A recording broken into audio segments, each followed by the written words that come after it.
This is the third in our continuing series of videos that shows you how to set up and configure the Denon AVR-1713 receiver.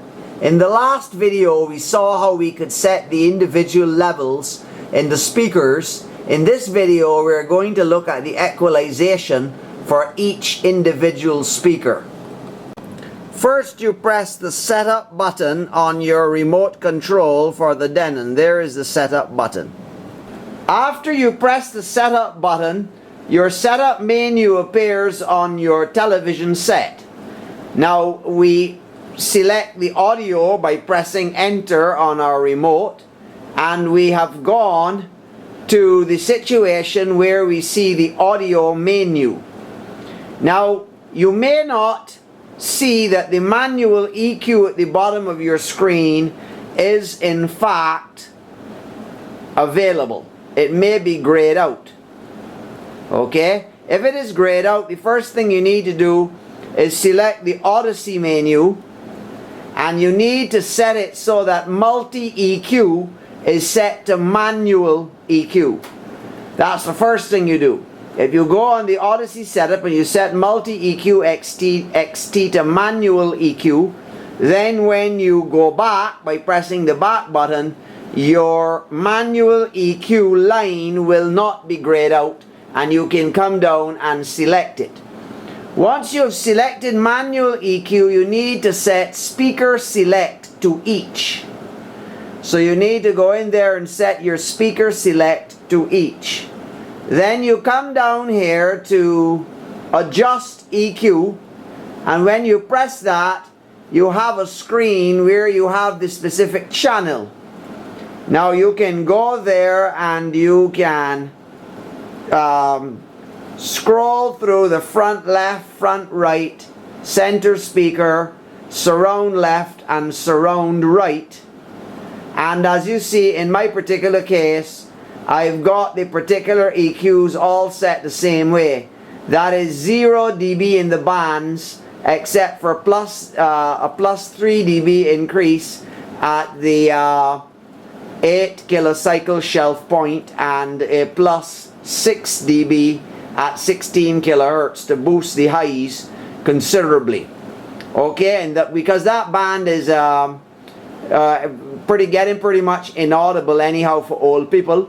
So you'll want to make sure that you give a little boost if you get your thing. I mean, at 16 kilohertz, who's going to hear that? Only the babies, huh?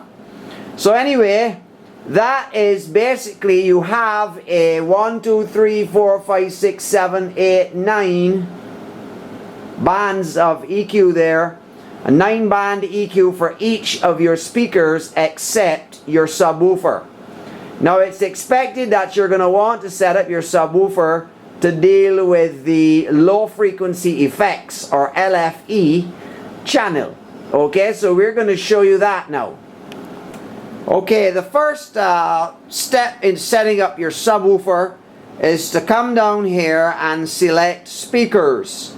Then you go to manual setup, then you select speaker configuration, and you see where it says subwoofer, and you want to make that read yes, subwoofer yes.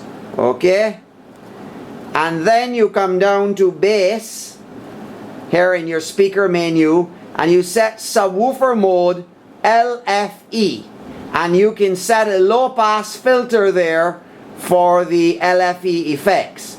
In this case we want everything below 150 cycles to get sent to our subwoofer channel. You can set it how you want. So the only real control over the LFE business relates to the cutoff point at which the sound will no longer be fed to your subwoofer, but will be fed into the mainstream speakers.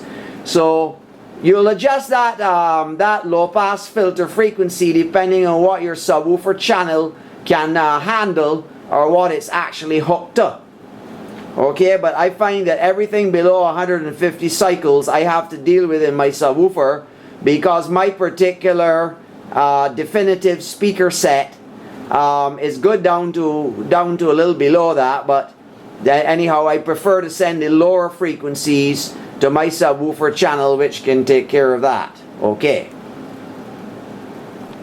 Your main subwoofer level was set when you set your other speaker levels in the speaker menu.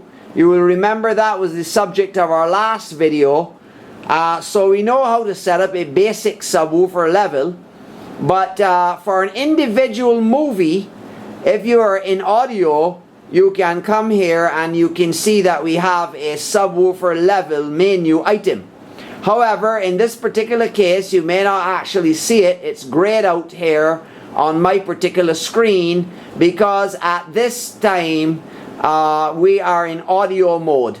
But if I was to stick a DVD or a Blu-ray disc into my player, the subwoofer level would become white and I could make individual level adjustments to my subwoofer, which would operate within the parameters of my speaker. So I can raise it or lower it slightly from in here for a specific movie without affecting the situation for which my system is set up. We can also do the same for the dialogue level or the center speaker. But I prefer not to make settings in here and do my settings in speakers. Well folks, thanks for watching the Stephen Mendes channel, where we're always reviewing technology and interesting equipment, as well as dealing with music, hiking and a whole number of things. Please subscribe to the Stephen Mendes channel today, and we thank you for watching this YouTube video.